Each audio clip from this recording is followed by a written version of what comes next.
बच्चों, आज का टॉपिक है इंडक्टिव इफेक्ट और ये इफेक्ट इलेक्ट्रॉनिक इफेक्ट का सबसे पहला टॉपिक है।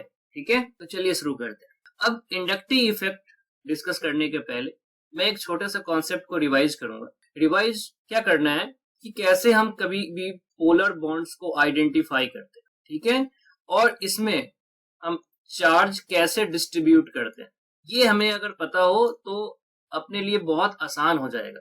ठीक है, तो कैसे चार्ज डिस्ट्रीब्यूशन होगा और कैसे पोलर बॉन्ड्स को आइडेंटिफाई करेंगे, ये पहले एक बार हम देख लें। देखो, अगर कभी भी जो कोवेलेंट बॉन्ड है वो हेटेरो एटम्स के बीच में बना हुआ है, मान लेते जैसे कार्बन और क्लोरीन के बीच में बना हुआ है। अब कार्बन और क्लोरीन के बीच में यहाँ पे बॉन्ड बना है तो यहाँ पे 2 इलेक्ट्रॉन तो होगा सिंगल बॉन्ड में। अब जो क्लोरीन है वो मोर इलेक्ट्रोनेगेटिव है। ठीक है, तो पहले क्वेश्चन का मैंने आंसर दे दिया कि पोलर बॉन्ड्स कब होगा, जब कोई बॉन्ड हेटेरो एटम्स के बीच में होगा। ठीक है, तो पोलर बॉन्ड देखना है तो देख लो, कार्बन ऑक्सीजन बॉन्ड क्या होगा, पोलर होगा।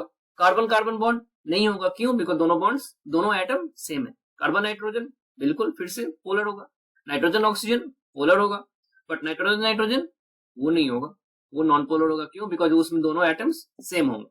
ठीक है, तो पोलर बॉन्ड्स को आइडेंटिफाई करना है तो पहले देख लो हेटेरो एटम्स है या नहीं है। ठीक है, अब चार्ज कैसे डिस्ट्रीब्यूट करते हैं कि सिंपल सा रूल है कि जो ज्यादा इलेक्ट्रोनेगेटिव है, अब इलेक्ट्रोनेगेटिव बोलने का मतलब है बॉन्डेड एटम के रिस्पेक्ट में। इलेक्ट्रोनेगेटिविटी एक रिलेटिव कॉन्सेप्ट है कि किसके साथ आप अटैच्ड हो उसके हिसाब से।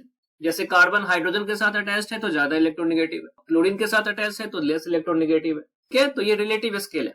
तो कार्बन क्लोरीन में क्लोरीन जो है वो ज्यादा इलेक्ट्रोनेगेटिव है। जो ज्यादा इलेक्ट्रोनेगेटिव है उसका न्यूक्लियस क्या होगा, ज्यादा पावरफुल होगा। न्यूक्लियस ज्यादा पावरफुल है तो इस इलेक्ट्रॉन के पास कौन सा चार्ज है, नेगेटिव, और न्यूक्लियस पे कौन सा चार्ज है, पॉजिटिव। तो क्लोरीन का न्यूक्लियस ज्यादा पावरफुल है तो इस इलेक्ट्रॉन को अपनी तरफ खींच के रखेगा। अरे भाई, ज्यादा तगड़ा आदमी है तो कमजोर आदमी से छीनने की कोशिश करेगा ना, तो क्लोरीन इस कार्बन से छीनने की कोशिश कर रहा है। अब आपने सामान छीना है किसी से, आपने किसी से सामान ले लिया है, आपने किसी कार्बन से इलेक्ट्रॉन ले लिया है, तो साथ में आपको भाई ये बियर करना पड़ेगा कि आपने किसी को छीना है। तो जब भी कोई इलेक्ट्रॉन एक्सेप्ट करता है तो हम क्या बोलते हैं, उसके पास निगेटिव चार्ज आएगा, कंप्लीट निगेटिव चार्ज आएगा। लेकिन क्लोरीन यहाँ से भाग नहीं रहा है, वो इलेक्ट्रॉन लेके यहाँ से भाग नहीं रहा है, बस इस इलेक्ट्रॉन को पार्शियली डिस्प्लेस कर रहा है अपनी तरफ। पार्शियली डिस्प्लेस कर रहा है तो पार्शियल चार्ज भी दे देंगे। तो ऐसा बोलेंगे कार्बन और क्लोरीन में क्लोरीन के पास डेल्टा निगेटिव होगा और कार्बन ने लॉस किया तो क्या होगा, डेल्टा पॉजिटिव है। बस समझ में आ रहा है? तो पहला पोलर बॉन्ड कैसे आइडेंटिफाई करेंगे, तो हेटेरो एटम्स में। और चार्ज कैसे डिस्ट्रीब्यूट करेंगे, तो जो ज्यादा इलेक्ट्रोनेगेटिव है उस पर पार्शियल नेगेटिव चार्ज दे दो, कम वाले पे पार्शियल पॉजिटिव चार्ज दे दो। एक पॉइंट और यहाँ पे कि किसी भी एटम के पास अगर पॉजिटिव चार्ज आता है तो उसका इलेक्ट्रोनेगेटिविटी इंक्रीज हो जाता है। जैसे अगर कोई बोलता है सी में और सी पॉजिटिव में कौन ज्यादा इलेक्ट्रोनेगेटिव, तो सी पॉजिटिव। वैसे ही अगर कोई बोलता है एन और एन पॉजिटिव में कौन ज्यादा इलेक्ट्रोनेगेटिव, एन पॉजिटिव। ओ और ओ पॉजिटिव में कौन ज्यादा इलेक्ट्रोनेगेटिव, ओ पॉजिटिव। सिंपल सा रूल है ना। पॉजिटिव का मतलब आपको लॉस हुआ है, तो अगर किसी को लॉस हुआ है तो बहुत बड़ी इच्छा के साथ चाहता है कि वो फिर से गेन हो जाए, तो वो छीनने की कोशिश करेगा। सिंपल सा सोचो, नाइट्रोजन ऑक्सीजन तो ऐसा इलेक्ट्रोनेगेटिव है। कोई चोर है, उसके घर में चोरी हो गया तो वो क्या करेगा, वो चाहेगा कि और ज्यादा मैं चोरी करूं, लोगों से छीन लूं, कैसे भी करके वापस मैं सारा सामान ले आऊं, तो उसके छीनने का टेंडेंसी और ज्यादा है। तो किसी भी एटम के पास अगर पॉजिटिव चार्ज आया तो वो अपने न्यूट्रल एटम से ज्यादा इलेक्ट्रोनेगेटिव हो जाएगा। ये पॉइंट को बैठा लीजिए, 3 पॉइंट्स को, इसी पे हम सारा इंडक्टिव इफेक्ट डिस्कस कर सकते हैं। अब वापस आते हैं अपने टॉपिक इंडक्टिव इफेक्ट पे। अब देखो कंडीशन क्या है, कोई ऑर्गेनिक कंपाउंड है, ऑर्गेनिक कंपाउंड है तो कार्बन कार्बन ही होगा, बाकी जहां पे कुछ कमी होगा वहां पे हाइड्रोजन हम देख लेंगे। अब मान लो यहाँ पे एक जेड एटम है, ठीक है, जेड जो है वो कार्बन नहीं है, मतलब ये बॉन्ड कौन सा हो गया, ये हेटेरो एटम्स के बीच का बॉन्ड हो गया। मतलब ये बॉन्ड क्या हो गया, ये पोलर बॉन्ड हो गया। कितना पोलर है वो डिपेंड करता है कार्बन और जेड के इलेक्ट्रोनेगेटिविटी के डिफरेंस पे। तो अभी मैंने बताया था पोलर बॉन्ड्स आइडेंटिफाई करो, तो ये पोलर बॉन्ड है। केस 1 क्या है कि जो कार्बन है वो जेड से कम इलेक्ट्रोनेगेटिव है, ठीक है, एंड केस 2 जो कार्बन है वो जेड से ज्यादा इलेक्ट्रोनेगेटिव है। ये 2 केस है, ठीक है। अब केस 1 की बात करते हैं, तो होगा क्या, कार्बन कार्बन के बीच में बॉन्ड है, अब जेड था। अभी मैंने क्या बोला था, तो ज्यादा इलेक्ट्रोनेगेटिव होगा वो अपनी तरफ इलेक्ट्रॉन को खींचेगा। तो इसके ऊपर क्या आया, डेल्टा नेगेटिव, और इसके ऊपर क्या आया, डेल्टा पॉजिटिव। क्लियर है? अब लास्ट में मैंने एक पॉइंट क्या बताया था कि पॉजिटिव चार्ज आने से इलेक्ट्रोनेगेटिविटी बढ़ जाता है। तो पहले ये दोनों न्यूट्रल था, लेकिन अब ये कार्बन पॉजिटिव चार्ज हो गया, ये वाला, और ये अभी भी न्यूट्रल है। तो इन दोनों कार्बन में कौन ज्यादा इलेक्ट्रोनेगेटिव, ये वाला। तो ये भी क्या करेगा, यहाँ पे इलेक्ट्रॉन को अपनी ओर खींचेगा।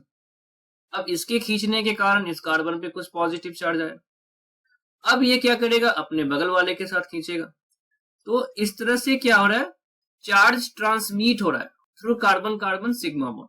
ठीक है, तो हम ऐसा बोलेंगे कि इस पोलर बॉन्ड के प्रेजेंस के कारण चार्ज ट्रांसमिट हुआ। तो इंडक्टिव इफेक्ट को हम ऐसे बोलते हैं, it is the partial displacement of sigma electron due to presence of polar bond. ठीक है, अब इस केस में देखो क्या हुआ, कार्बन कार्बन कार्बन और यहाँ पे जेड है। अब कार्बन ज्यादा इलेक्ट्रोनेगेटिव है, तो कार्बन पे क्या है, डेल्टा नेगेटिव, और इस पे क्या है, डेल्टा पॉजिटिव। अब इसको भूल जाओ, अब इससे कौन कनेक्टेड है, कार्बन। तो पॉजिटिव चार्ज आने से अगर इलेक्ट्रोनेगेटिविटी बढ़ता है, तो नेगेटिव चार्ज आने से इलेक्ट्रोनेगेटिविटी घट जाता है। तो इस कार्बन और इस कार्बन में कौन ज्यादा इलेक्ट्रोनेगेटिव, ये वाला। तो भाई इसने अपनी तरफ खींचना शुरू किया। ठीक है, तो इस पे भी कुछ निगेटिव है, इसने भी कुछ ऐसा खींचना शुरू किया, तो इस पे भी निगेटिव है। ठीक है, तो हुआ क्या, फिर से चार्ज ट्रांसमिट हो रहा है। किसके थ्रू ट्रांसमिट हो रहा है, तो कार्बन कार्बन सिग्मा बॉन्ड। किसके कारण, इस पोलर बॉन्ड्स के कारण। तो इंडक्टिव इफेक्ट में क्या होगा, जो भी पोलर बॉन्ड है, इसने इस पूरे कंपाउंड में एक चार्ज इंड्यूस कर दिया, और इसने भी क्या किया, इस पूरे कंपाउंड में चार्ज इंड्यूस कर दिया।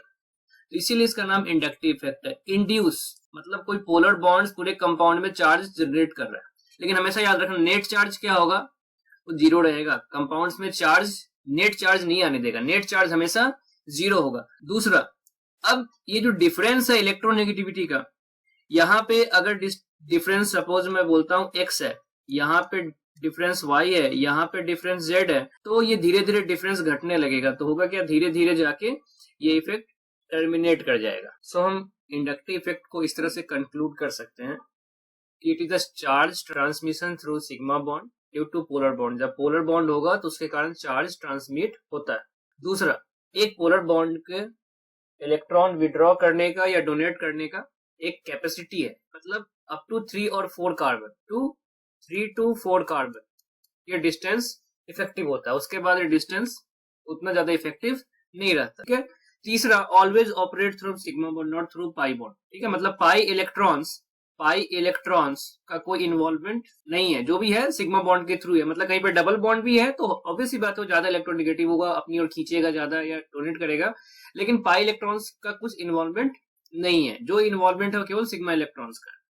और कभी भी चार्ज ट्रांसमिशन के थ्रू तो चार्ज जनरेशन होता है, उसमें नेट चार्ज मॉलिक्यूल का वो हमेशा सेम रहेगा। ये ऐसा नहीं होगा कि मॉलिक्यूल पहले न्यूट्रल था तो अब निगेटिव या पॉजिटिव है, ऐसा नहीं हो सकता। तो हमने दो केसेस की बात किया था, केस 1 केस 2। अब केस 1 में ऑब्जर्व करो, इस पोलर बॉन्ड्स के कारण ये आपका सिस्टम था, यहां से लेके यहां तक आपका ये सिस्टम था, जो कंपाउंड्स का सिस्टम था। इस बॉन्ड्स को ऑब्जर्व करें तो इस ग्रुप के कारण इस कंपाउंड में पॉजिटिव चार्ज दिख रहा है। पॉजिटिव चार्ज का मतलब क्या, इलेक्ट्रॉन चार्ज डेंसिटी डिक्रीज हुआ है। ठीक है, और इलेक्ट्रॉन चार्ज डेंसिटी डिक्रीज हुआ है तो बोलेंगे ये जो इफेक्ट है ये माइनस आई इफेक्ट हो गया। माइनस का मतलब डिक्रीज। ठीक है, ये कौन सा इफेक्ट हो गया, माइनस आई इफेक्ट हो गया। और इस जेड को क्या बोलेंगे हम, माइनस आई ग्रुप बोलेंगे। ठीक है, तो अगर जो भी फंक्शनल ग्रुप हो या कोई बॉन्ड हो उसके कारण सिस्टम में चार्ज डेंसिटी घटता है तो ग्रुप को हम माइनस आई इफेक्ट बोलते हैं, और उसके कारण जो भी रिस्पॉन्सिबल है उसको हम माइनस आई ग्रुप बोलते हैं। यहाँ पे उल्टा, ये डोनेट करके इलेक्ट्रॉन चार्ज डेंसिटी क्या कर रहा है, इंक्रीज कर रहा है ना। इंक्रीज का मतलब साइन क्या हुआ, प्लस, तो बोलेंगे यहाँ पे क्या हो रहा है, प्लस आई इफेक्ट हो रहा है। ठीक है, और तो इस ग्रुप को क्या बोलेंगे हम, प्लस आई ग्रुप बोलेंगे। ठीक है, प्लस आई ग्रुप को हम इलेक्ट्रॉन डोनेटिंग ग्रुप भी बोलते हैं। इस वाले को क्या बोलेंगे हम, इलेक्ट्रॉन विदड्रॉइंग बोलेंगे। ठीक है, तो अब हम कुछ एग्जांपल्स देखते हैं इनका। जो माइनस आई इफेक्ट ग्रुप है वो क्या करता है, decreases electron charge density in attached system. अब इसका एग्जांपल कौन कौन है, ये ऑर्डर आपको याद भी रखना पड़ेगा। ये ऑर्डर जो है वो मैं डिक्रीजिंग लिख रहा हूं, मतलब हाई टू लो में जा रहा हूं। First one is OR2 plus, R आपका अल्काइल ग्रुप है। उसके बाद NR3 plus, SR2 plus, then NH3 plus, then NO2, then SO3H, then cyanide, then aldehyde, then ketone, then carboxylic acid, fluorine, then chlorine, bromine, iodine, then ether, then hydroxy, then triple bond, then NH2। Reason क्या है? Triple bonded carbon nitrogen से ज्यादा electronegative होता है। Then alkyne, then H जो है वो reference point है। ठीक है, तो ये सब किसके एग्जांपल है? माइनस आई ग्रुप का। अब देखते हैं plus I. Plus I effect का नंबर माइनस आई के से बहुत कम है, और माइनस आई इफेक्ट जो होता है वो प्लस आई पे डोमिनेट करता है। इसका क्या है? O minus, CO minus, Cr3, then CHR2, then CH2R, then CH3, then tritium, then deuterium, and then H फिर से क्या है? रेफरेंस। तो इफेक्ट है, फिर से मैं कंक्लूड कर रहा हूं, minus I effect electron charge density घटा देता है, और plus I effect increases electron charge density. तो इसके कारण क्या चार्ज आएगा सिस्टम में? Positive charge comes in the system, और इसके कारण क्या आएगा? Negative charge comes in the system. So अब हम कुछ इंडक्टिव इफेक्ट के ऊपर कुछ क्वेश्चंस देखते हैं, फिर उसके बाद हम इसका एप्लीकेशंस देखेंगे। क्वेश्चन नंबर 1 क्या बोलता है? So the direction of inductive. मतलब आपको दिखाना है कि कैसे इलेक्ट्रॉन जो बॉन्ड है वो पोलराइज हो रहा है और कैसे चार्ज डिस्ट्रीब्यूट हो रहा है। तो आपको ग्रुप इसमें आइडेंटिफाई करना पड़ेगा, कौन से ग्रुप के कारण आप इफेक्ट ऑब्जर्व कर रहे हो। तो पोलर बॉन्ड्स कहां पे है? ये रहा। तो ये क्या करेगा? अपनी तरफ खींचेगा, ये खींचेगा ना। सो अब ये सब क्या करेंगे? ये सब डोनेट करेगा। ठीक है, ये सब क्या करेगा? डोनेट करेगा। दूसरा, अब देखो ये है ट्रिपल बॉन्डेड और ये है डबल बॉन्डेड, तो ये क्या करेगा? अपनी ओर खींचेगा। ये क्या इफेक्ट लगाएगा? माइनस आई। ठीक है, तो ये इन सब क्या करेंगे? डोनेट करेंगे। यहाँ पे CH3 CH2 माइनस, कौन ज्यादा इलेक्ट्रोनेगेटिव? ये कार्बन और ये कार्बन। तो नेगेटिव वाला कम होता है, मतलब ये ज्यादा है, ये ज्यादा है तो ये अपनी तरफ खींचेगा। ठीक है, अब इधर ये कौन सा ग्रुप है? ग्रुप आइडेंटिफाई करो। CO माइनस प्लस आई का एग्जाम्पल है। प्लस आई तो क्या करेगा? डोनेट करेगा। यहाँ पे ये C पॉजिटिव है, यहाँ पे क्या होगा? CH3 होगा। यहाँ पे क्या होगा? CH3 होगा, और यहाँ पे क्या होगा? CH3 होगा। तो ये सब डोनेट करेंगे किसके तरफ? इस पॉजिटिव की तरफ, because C positive in carbon से ज्यादा इलेक्ट्रोनेगेटिव है। देखो मैंने जो क्वेश्चंस दिया था आप उसको वहीं पे रोक के पहले आप क्वेश्चन सॉल्व कर लो, उसके बाद आप मेरा सॉल्यूशन देखो। ठीक है, 6। अब ये कौन सा ग्रुप है? इसके जैसा ही देखने में है, लेकिन ये माइनस आई है, तो ये तो अपनी ओर खींचेगा। यहाँ पे क्लोरीन डबल बॉन्ड, कौन ज्यादा लगना? क्लोरीन, तो ये अपनी ओर खींचेगा। यहाँ पे O माइनस प्लस आई, NH2 माइनस आई, तो ये अपनी ओर खींचेगा और ये डोनेट करेगा। इस तरह से चलेगा यहाँ। ठीक है, अब देखते हैं next question. Question number 2, inductive effect involves. पहला क्या लिखा है? Delocalisation of sigma electron. Delocalisation नहीं है, ये गलत है। डीलोकलाइजेशन ऑफ पाई इलेक्ट्रॉन, मैंने पहले ही बोला था पाई इलेक्ट्रॉन का कोई इन्वॉल्वमेंट नहीं होता है। सी ऑप्शन, पार्शियल डिस्प्लेसमेंट, बिल्कुल सही है। मैंने क्या बोला था? थोड़ा सा अपनी जगह से मूव कर जाता है मोर इलेक्ट्रोनेगेटिव की तरफ, तो ये सही है। और डिस्प्लेसमेंट ऑफ पाई इलेक्ट्रॉन नहीं, पाई इलेक्ट्रॉन्स का कोई इन्वॉल्वमेंट नहीं है, तो आंसर क्या हो गया? C. Question number 3, in which of the following incorrect direction of inductive effect is shown. मतलब किसमें गलत दिखला रखा है। ठीक है, अब देखो ये बेंजीन का रिंग है। ठीक है, बेंजीन का रिंग है तो डबल बॉन्डेड, तो अपनी ओर खींचेगा ही CH3 से, तो ये सही दिया हुआ है। यहाँ पे ये माइनस आई है तो अपनी ओर खींच रहा है, ये भी सही है। CO माइनस प्लस आई है, डोनेट कर रहा है और ये अपनी तरफ आ रहा है, तो ये भी सही है। अब यहाँ पे CO कौन सा इफेक्ट है? माइनस आई है, और माइनस आई तो अपनी ओर खींचना, मतलब ये ऐसा होना चाहिए था, ये सब ऐसे खींचने चाहिए थे, लेकिन उल्टा दिया हुआ है, मतलब ये गलत है। मतलब ये आपका क्या हो गया? आंसर हो गया। आपको क्या बताना था? इनकरेक्ट बताना था।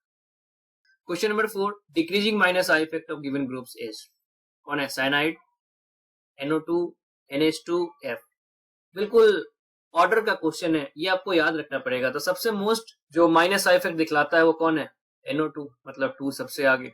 उसके बाद कौन आएगा? CN, मतलब 1। उसके बाद NH2 और F कौन ज्यादा? फ्लोरीन, मतलब उसके बाद क्या आएगा? 4। और उसके बाद कौन आएगा? 3। तो 2 1 4 3 ऑर्डर देखो कहां पे है? A और D, ये आपका आंसर है। Next question, select correct statement about inductive effect. तो इंडक्टिव इफेक्ट, अब देखो यहाँ पे कुछ प्लस माइनस लिखा नहीं है, तो इंडक्टिव इफेक्ट की बात कर रहा है। Inductive effect transfer electron from one carbon atom to another. भाई ट्रांसफर नहीं करता, पार्शियल डिस्प्लेसमेंट होता है, ठीक है, मतलब ये गलत है। It is polarisation of sigma bond electron, ये सही लग रहा है, पोलराइज होता है सिग्मा बॉन्ड। पोलराइज बोलने का मतलब चार्ज क्रिएट होता है। It create net charge in the molecule, मैंने क्या बोला था, इंडक्टिव इफेक्ट के कारण मॉलिक्यूल में कोई नेट चार्ज नहीं क्रिएट होता है, ये गलत है। इट इज डिस्टेंस इंडिपेंडेंट, ना भाई ना, मैंने क्या बोला था, खींचने की एक कैपेसिटी है, कुछ डिस्टेंस तक के खींच पाओगे। अरे भाई यहाँ से बैठ के मैं अमेरिका में कोई चीज खींच पाऊंगा? नहीं खींच पाऊंगा ना, मैं यहाँ से तो अपने आसपास में खींच पाऊंगा। मतलब डिस्टेंस इंडिपेंडेंट नहीं होना चाहिए, क्या होना चाहिए था, डिस्टेंस डिपेंडेंट होना चाहिए था, मतलब ये भी गलत है। आंसर क्या हो गया, बी। ठीक है, तो इस वीडियो में मैंने इंडक्टिव इफेक्ट का थ्योरी दिया। अब इसका एप्लीकेशन होगा stability of carbocation, stability of carbon ion, stability of carbon free radical, acidic nature, basic nature. तो ये सब हम एप्लीकेशंस ऑफ इंडक्टिव इफेक्ट में देखेंगे, जो कि नेक्स्ट वीडियो होगा। और अगर आपको ये कंटेंट अच्छा लग रहा है तो प्लीज लाइक कीजिए, मोटिवेट होऊंगा आपके लिए और अच्छी अच्छी वीडियो बनाऊंगा मैं। और अगर कुछ सजेशन देना है तो आप कमेंट्स में दे सकते हैं। ठीक है, थैंक यू।